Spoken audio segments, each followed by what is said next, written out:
नमस्कार, hornbill TV में आपका स्वागत है और मैं आपके साथ प्रिया बिस्ट। बुलेटिन की शुरुआत करते हैं। गढ़ी कैंट देहरादून में रक्षाबंधन समारोह का आयोजन किया गया, जिसमें सीएम पुष्कर सिंह धामी ने शिरकत की। रक्षाबंधन कार्यक्रम में भारी संख्या में जहां स्थानीय बहनें सीएम के साथ रक्षाबंधन पर्व मनाने पहुंची, तो वहीं कार्यक्रम में छोटे बच्चों ने कई प्रस्तुतियां पेश की।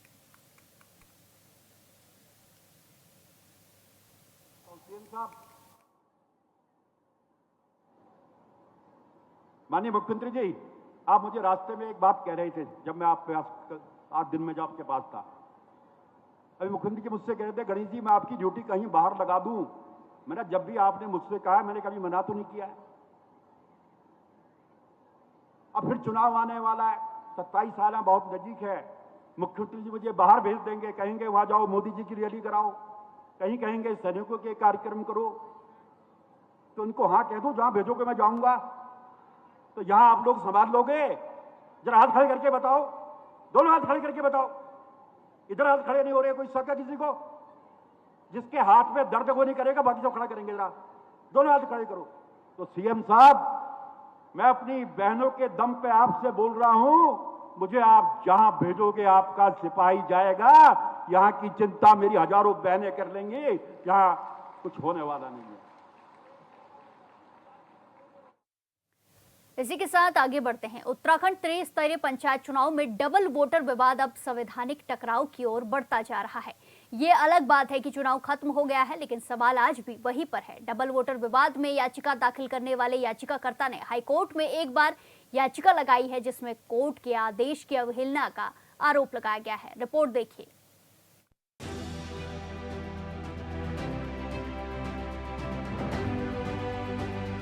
उत्तराखंड पंचायत चुनाव से पहले डबल वोटर मामले को लेकर हाईकोर्ट में याचिका दाखिल करने वाले शक्ति बर्तवाल ने बड़ा आरोप लगाया है। उन्होंने कहा कि हाईकोर्ट के मुख्य न्यायाधीश की खंडपीठ ने 11 जुलाई को आदेश दिया था कि जिन प्रत्याशियों के नाम एक से अधिक मतदाता सूचियों में है, उन्हें चुनाव लड़ने से रोका जाए। लेकिन अदालत के आदेश के बावजूद राज्य निर्वाचन आयोग ने 6 जुलाई के अपने पुराने पत्र को रद्द नहीं किया, जबकि कोर्ट ने इस पत्र पर रोक लगाई थी। लेकिन आयोग ने कोर्ट के आदेश का पालन नहीं किया, जिससे कई ऐसे प्रत्याशी भी चुनाव लड़ गए जिनके नाम 2 जगह दर्ज है। देखिए, माननीय हाईकोर्ट के समक्ष हमारे 11 जुलाई को एक फैसला आया था और जिस फैसले में माननीय हाईकोर्ट की डबल बेंच ने, मुख्य न्यायाधीश की बेंच ने एक साफ कहा था कि एक से अधिक स्थानों पर जो मतदाता सूची में जिनके नाम है, ऐसे प्रत्याशियों की स्क्रूटनी की जाए और वो चुनाव में प्रतिभाग नहीं कर सकते। चूंकि पंचायती राज एक्ट साफ साफ ये कहता है कि एक समय में एक ही जगह पंजीकरण की व्यवस्था है। इसके बावजूद भी राज्य निर्वाचन आयोग की लापरवाही से, राज्य निर्वाचन आयोग को माननीय हाईकोर्ट के डायरेक्शन के बावजूद भी राज्य निर्वाचन आयोग ने अपने 6 जुलाई के उस पत्र को खारिज नहीं किया, जिस पत्र पर माननीय हाईकोर्ट ने स्थगन आदेश पारित किया था, जिसके संबंध में वर्तमान में ऐसे कई प्रत्याशियों का अब चयन हो चुका है जो एक से अधिक मतदाता सूची में जिनका नाम है। हमने माननीय हाईकोर्ट में एक अवमानना याचिका दाखिल कर दी है और माननीय हाईकोर्ट के समक्ष हमने ये कहा है कि जो 11 जुलाई का फैसला था, उस फैसले की कंप्लायंस आज तिथि तक माननीय राज्य निर्वाचन आयोग ने नहीं की है। यानी कि सीधे सीधे तरीके से दो संवैधानिक संस्थाओं का एक टकराव है। एक माननीय हाईकोर्ट का एक वो फैसला जो संवैधानिक रूप से और पंचायती राज एक्ट के तहत दिया गया निर्णय है, उस निर्णय को राज्य निर्वाचन आयोग का न मानना सीधे सीधे ये दर्शाता है कि संवैधानिक संकट राज्य में है। सिर्फ और सिर्फ इस वजह से फैसला न मानना कि संख्या प्रत्याशियों की अधिक हो सकती है, ये सैद्धांतिक रूप से और न्यायिक तंत्र की अवहेलना है। अब उन्होंने उच्च न्यायालय में अवमानना याचिका दाखिल कर दी है। इस याचिका में सिर्फ निर्वाचन आयोग ही नहीं, बल्कि संबंधित जिलाधिकारियों, रिटर्निंग अधिकारियों और सहायक निर्वाचन अधिकारियों को भी पक्षकार बनाया गया है। शक्ति बर्तवाल का कहना है कि ये सीधे सीधे न्यायपालिका की अवहेलना और संविधान की अवमानना है। उनका कहना है कि 14 जुलाई को आयोग की पुनर्विचार याचिका खारिज हो चुकी है, इसीलिए अब आयोग के पास कोर्ट के 11 जुलाई के आदेश का पालन करने के अलावा कोई विकल्प नहीं बचा। क्योंकि संविधान इस बात की इजाजत नहीं देता है कि किसी गलत कृत्य के लिए एक प्रक्रिया अगर बाधित होती है तो उस प्रक्रिया को बाधित किया जा सकता है, लेकिन संविधान सर्वोपरि है, न्याय सिद्धांत सर्वोपरि है। हमने पुनर्विचार याचिका जब राज्य निर्वाचन आयोग की खारिज हो गई थी 14 जुलाई को, उसी दिन राज्य निर्वाचन आयोग के पास सारे विकल्प खत्म हो गए थे। राज्य निर्वाचन आयोग के पास न तो अब पुनर्विचार याचिका का विकल्प बचा हुआ है और न ही डबल बेंच का फैसला बचा हुआ है, क्योंकि राज्य निर्वाचन आयोग के पास एक और एक मात्र जो डिसीजन अब करना है वो 11 जुलाई को जो फैसला माननीय हाईकोर्ट ने किया था उस फैसले को लागू करवाना था, जिसे लागू कराने में राज्य निर्वाचन आयोग विफल रहा है। अवमानना याचिका में हम चले गए हैं। न सिर्फ राज्य निर्वाचन आयोग को पार्टी बनाया है, संबंधित जिला अधिकारी, रिटर्निंग अधिकारी और सहायक निर्वाचन अधिकारी को भी पार्टी बनाया है कि कैसे संवैधानिक प्रक्रियाओं का मजाक उड़ाया जा रहा है। इसको कंटेम्प में हम लेकर आ रहे हैं। शक्ति बर्तवाल ने बताया कि उनके अधिवक्ता से मिली जानकारी के अनुसार इस मामले की सुनवाई मंगलवार को संभावित है। वो सोमवार को सभी आवश्यक दस्तावेज अदालत में पेश करेंगे। उन्होंने बताया कि 15 जुलाई को 550 से अधिक नामों की सूची निर्वाचन आयोग को सौंपी गई थी, लेकिन अब तक कोई भी कार्रवाई नहीं हुई। बर्तवाल की याचिका में 45 ऐसे प्रत्याशी शामिल हैं जिनके नाम 2 जगह दर्ज हैं और इनमें से कई चुनाव जीत भी चुके हैं। उनका कहना है कि ये किसी व्यक्ति की नहीं बल्कि संविधान और लोकतंत्र की लड़ाई है। इस मामले पर भाजपा की प्रतिक्रिया भी सामने आई है। दर्जाधारी राज्य मंत्री ज्योति प्रसाद गैरोला ने कहा कि ये विषय फिलहाल न्यायालय के अधीन है, इसीलिए अंतिम निर्णय अदालत ही लेगी। उन्होंने कहा कि पंचायती व्यवस्था को जानने वाले लोग अपनी अपनी समझ से इसे देख रहे हैं और पक्षकार भी अपने अपने तरीके से पक्ष रख रहे हैं। गैरोले ने कहा कि उन्हें नहीं लगता कि इस मामले में कोई बहुत बड़ी जटिलता है। नहीं, देखिए, सारा विषय न्यायालय के अधीन है, माननीय कोर्ट के अधीन है और पंचायत एक्ट को जानने और समझने वाले इसकी अपने अपने हिसाब से इसकी व्याख्या कर रहे हैं। कानून के पक्षकार जो हैं इसकी अपने अपने हिसाब से व्याख्या कर रहे हैं। मुझे लगता है कि कोई बहुत बड़ी मुश्किल नहीं आएगी।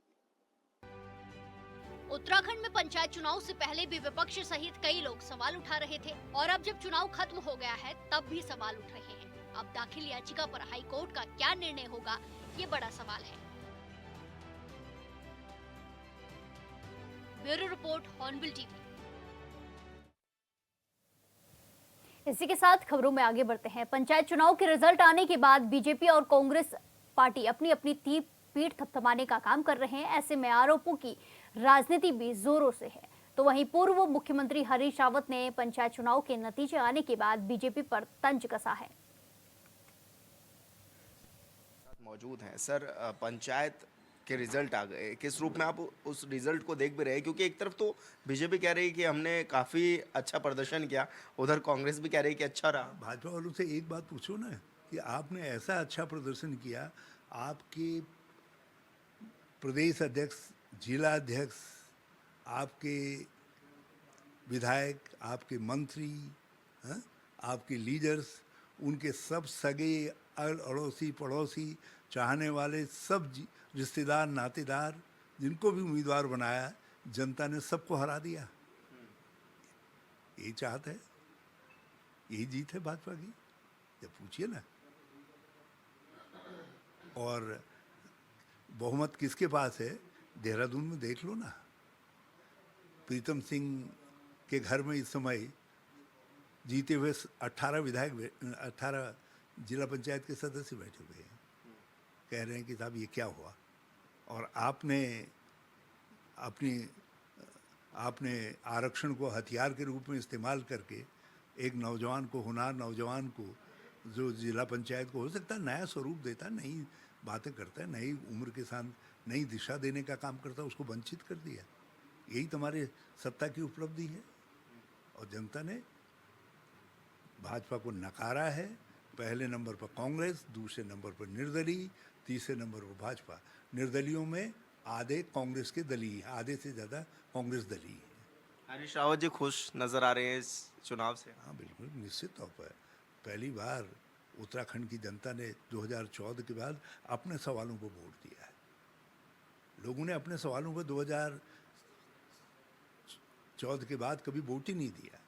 2017 में नहीं दिया, 18 में नहीं दिया, 19 में नहीं दिया, 22 में नहीं दिया, तो इसलिए, और 24 में नहीं दिया। तो ये पहली बार जनता ने महंगाई, अपराध, भ्रष्टाचार, पलायन और बेरोजगारी, दूसरे इन सवालों पर वोट किया है। तो जनता ने अपने सवालों पर वोट करके ग्रामीण उत्तराखंड ने भाजपा को नकारा है, इसलिए हरीश रावत खुश है। आपने भी कई यात्राएं निकाली, क्या उसका भी फल मान रहे हैं आप? क्योंकि हर मोर्चे पे आप लोगों ने संभाला और यात्राएं निकाल करके लोगों को जागरूक किया। मेरी तरफ से एक वार्म अप एक्सरसाइज थी, असली काम तो हमारे नेतागणों ने किया। वो चैंपियनों के चैंपियन हैं। मैंने कुछ चैंपियनों के चैंपियनों का उल्लेख किया था ना, प्रीतम सिंह, यशपाल, कुंजवाल, सबका जिक्र किया था। तो ये जो जिन लोगों ने जिताए हैं जगह जगह लोग जो है, दे आर आवर चैंपियन है। मैं तो खाली एक वार्म अप एक्सरसाइज जो है, मेरे भी घुटने जाम हो रहे थे कुछ दिनों से, इसलिए 3-3.5 महीने सब जगह चक्कर लगा लिए जो है। तो भाजपा के तो बड़े दिग्गज नेता थे, विधायक, जो कि परिवार वालों को ही नहीं जिता पाए। उस पर आप क्या कुछ ट्विस्ट देख रहे हैं कि परिवार हार गए हैं? मैं उन पर टिप्पणी नहीं कर रहा हूँ, भाजपा एज ए होल पर टिप्पणी कर रहा हूँ कि ये जनता ने जो रिजेक्शन किया है वो बिल्कुल बोल रहा है। उनके रिश्तेदार, नातेदार, खाशम खास, दूसरे दस्तूरदार जो हारे हैं उनके उसको लेकर। ऐसा नहीं है, हमारे यहाँ भी कुछ लोगों के हारे होंगे, लेकिन सत्ता के लोग हैं आप, और सत्ता के अहंकार के साथ लड़ रहे हो, और एक नहीं लड़ रहे हैं, दर्जनों दर्जन हारे हैं भाजपा के। भाजपा जिला पंचायत हार गई, इसकी गणना तो केवल जो है आप इनके विधायकों, मंत्रियों और पूर्व मंत्रियों, पूर्व विधायकों के रिश्तेदार जो चुनाव लड़े हैं उनकी हार का अंदाज लगा लीजिए, उसी से आंकड़ा स्पष्ट हो जाएगा कि उत्तराखंड में कितनी जगह भाजपा जीती है। तो ये क्लियर है, साफ है। तो आपको क्या लगता है कि क्यों ऐसा माहौल क्रिएट किया जा रहा है, क्यों ऐसा दर्शाया जा रहा है कि जीत बीजेपी की हुई है? भाजपा इस खेल में माहिर है ना, इसीलिए तो धामी जी ने कालने में, तो कालने भी तो उन्हीं का भाई है ना, भाजपा ही तो कालने में है, भेष बदलने में माहिर है, छलने में माहिर है। तो ये इस समय मीडिया का सहारा लेकर के ये प्रोजेक्शन दिया जा रहा, हम जीते हैं, ताकि सत्ता का सहारा लेकर के अपहरण कर दिया जाए। पंचायती राज में जो जनता का मैंडेट है उसके अपहरण की साजिश है। तो जो लोग गलत दे रहे हैं इनका कि भाजपा के पास ज़्यादा संख्या है, वो लोग जो है इनकी इस साजिश में, पंचायती राज के अपहरण में साझीदार बन रहे हैं। जी धन्यवाद सर, हॉर्नबिल टीवी से बातचीत करने के लिए। हरीश रावत जी हमारे साथ है, जो कि पंचायत चुनाव पर हमारे साथ बातचीत कर रहे थे। हॉर्नबिल टीवी के लिए देहरादून से विशाल गर्ग। हरिद्वार के लक्सर में परिवहन निगम ने यात्रियों की समस्याओं को देखते हुए बस अड्डा का निर्माण तो कर दिया है, लेकिन सुविधाएं नहीं होने से यात्रियों को अभी भी परेशानी हो रही है।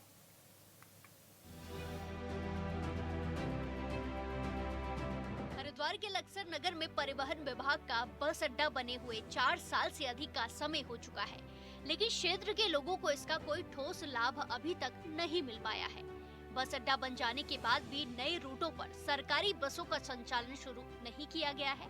फिलहाल केवल लक्सर हरिद्वार रूट पर पहले की तरह अनुबंधित बसें ही चलाई जा रही है, जबकि लोगों को लक्सर रुड़की, लक्सर खानपुर, पुरकासी, मुजफ्फरनगर, बिजनौर और मुरादाबाद जैसे रूटों पर भी बस सेवा की उम्मीद थी।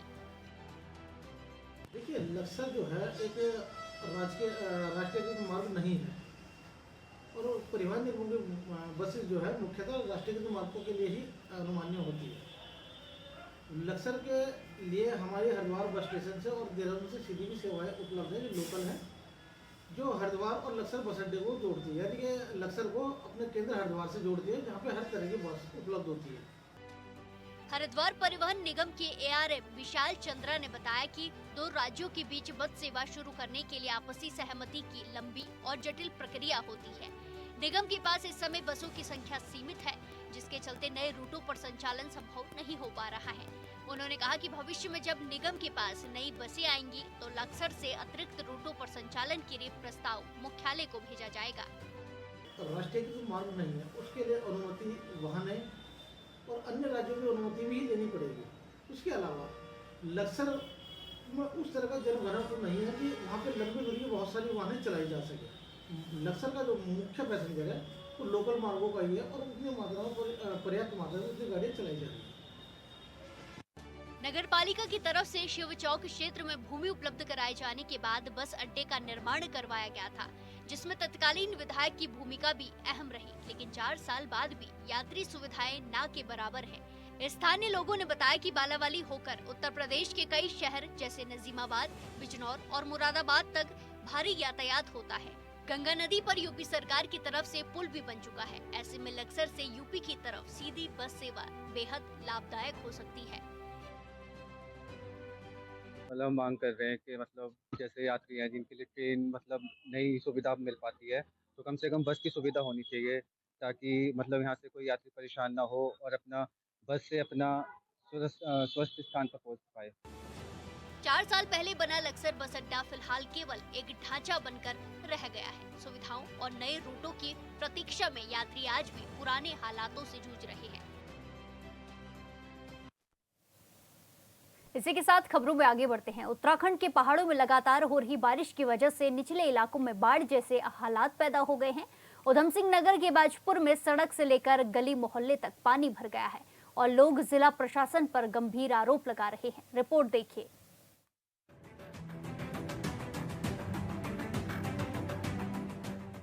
पहाड़ों में बारिश उधम सिंह नगर के बाजपुर के लोगों के लिए एक बार फिर आफत बनकर सामने आ रही है, जहां बारिश के पानी से लेवड़ा नदी उफान पर पहुंच गई है। नदी के पानी से नैनीताल रोड के साथ ही वार्ड नंबर 13 समेत अन्य क्षेत्र में जल भराव हो गया है। नैनीताल मार्ग पर जल भराव से लोगों को आवागमन में काफी परेशानी हो रही है, तो वहीं लोगों के घरों में जल भराव की स्थिति उत्पन्न हो गई है। इस बार भाई साहब प्रशासन ने हमें डुबाने का पूरा प्लान बनाया है। लेवड़ा के दोनों साइड से बंदे बना दिए, हमारा एरिया पूरा छोड़ दिया है। पानी का कटाव पीछे कहीं भी नहीं है, सारा पानी इधर ही बह के आ रहा। हर किसी के घर में 5-5, 6-6 फीट पानी खड़ा हुआ है इस समय। ना प्रशासन देखने आ रहा है ना कुछ। प्रशासन देखने आ रहा है, इधर जा रहे हैं उधर जा रहे हैं, फोटो खिंचवा के चले जा रहे हैं। नहीं, इस बार यहाँ पर ज्यादा पानी, इसका कारण क्या है? इसका कारण सिर्फ इतना है कि जो लेवड़ा के पीछे से जो पिचिंग होती हुई आई है, पिचिंग कह रहा हूँ मतलब साइडों से इन्होंने बंदा बनाया है, वो बंदा पूरी लेवड़ा बना दिया है। पहले क्या होता था, बंदे नहीं थे तो पानी इधर उधर भागता था, शहर में भागता था, इधर भागता था, तो लेवल रहता था। इस बार चारों तरफ से बना हुआ है, जब नाले के दोनों साइड से चीजें घिर जाएंगी, उसके बाद सारा पानी जो है लेवड़ा के छोड़ देगा। लेवड़ा नदी की समस्या बाजपुर के लोगों के लिए कई सालों पुरानी है, जिसे दूर करने के लिए कई धुरंधरों ने जनता के सामने दिखावे किए, लेकिन मजाल है कि कोई नेता जनता को बाढ़ की समस्या से निजात दिला पाया। बाढ़ पीड़ितों को थोड़ा बहुत मुआवजा देकर लोगों में पनप रहे गुस्से को शांत करने का काम कर दिया जाता है, जिससे लोग बाढ़ की समस्या के स्थायी समाधान की मांग करना भूल जाते हैं और फिर अगले साल बाढ़ आती है और लोगों को परेशानियों से जूझना पड़ता है। जैसे कि हमें सूचना प्राप्त हुई, प्रातःकाल में आज 6-6:30 बजे के आसपास सूचना हमें प्राप्त होने लगी थी। हमारे राजस्व कर्मचारी भी वहाँ मौके पर पहुँचने लगे थे और जैसे ही सूचना कंट्रोल रूम के माध्यम से राज्य सरकार को मिली तो माननीय मुख्यमंत्री जी और जिलाधिकारी महोदय ने तत्काल मुझे भी मौके पर जाने के निर्देश दिए और मैं भी मौके पर आया। जैसा कि मैंने वहाँ पर देखा कि जो बेरिया नदी का पुल है, वहाँ से पानी इंदिरा कॉलोनी में घुसा, उसके आगे जगह जगह से जोड़ा नदी का पानी इंदिरा कॉलोनी में घुसा है और इंदिरा कॉलोनी में लगभग 1 फीट से लेकर के 2.5-3 फीट तक पानी गया है। जो मकान की प्लिंथ ज़्यादा नीचे थी उनमें पानी ज़्यादा घुसा है, मलबा भी घुसा हुआ है। जिनकी प्लिंथ ऊपर थी वो 2-4-10 मकान थोड़ा राहत की स्थिति में थे।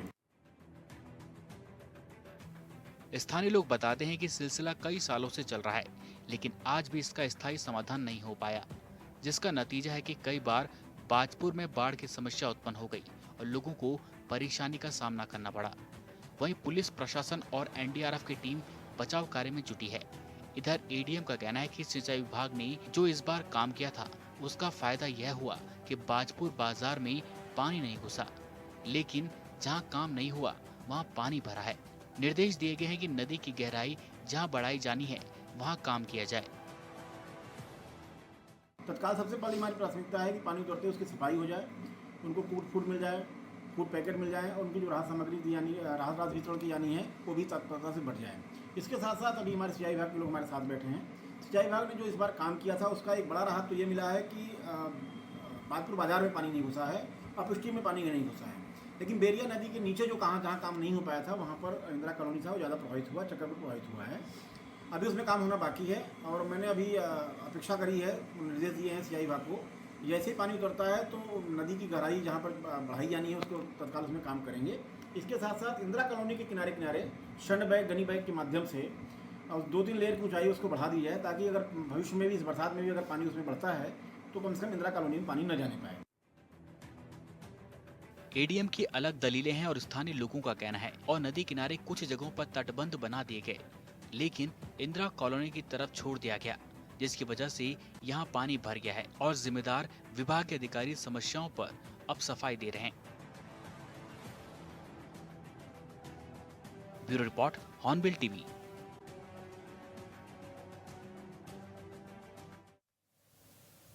उत्तराखंड त्रिस्तरीय पंचायत चुनाव में डबल वोटर विवाद अब संवैधानिक टकराव की ओर बढ़ता नजर आ रहा है। इस मामले में हाईकोर्ट में याचिका दाखिल करने वाले शक्ति बर्तवाल ने बड़ा बयान दिया है।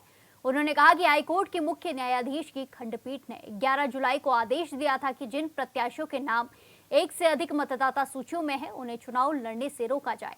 शक्ति बर्तवाल का आरोप है कि अदालत के आदेश के बावजूद राज्य निर्वाचन आयोग ने 6 जुलाई के अपने पुराने पत्र को रद्द नहीं किया। कोर्ट ने इस पत्र पर रोक लगाई थी, लेकिन आयोग ने आदेश की अनुपालना नहीं की है, जिससे कई ऐसे प्रत्याशी भी चुनाव लड़ गए हैं जिनके नाम 2 जगह दर्ज हैं। शक्ति बर्तवाल ने बताया कि उनके अधिवक्ता से मिली जानकारी के अनुसार इस मामले की सुनवाई मंगलवार को संभावित है। वो सोमवार को सभी आवश्यक दस्तावेज अदालत में पेश करेंगे। वहीं इस मामले पर बीजेपी की प्रतिक्रिया भी सामने आई है। दर्जाधारी राज्य मंत्री ज्योति प्रसाद गैरोला ने कहा कि ये विषय फिलहाल न्यायालय में अधीन है, इसीलिए अंतिम निर्णय अदालत ही लेगी।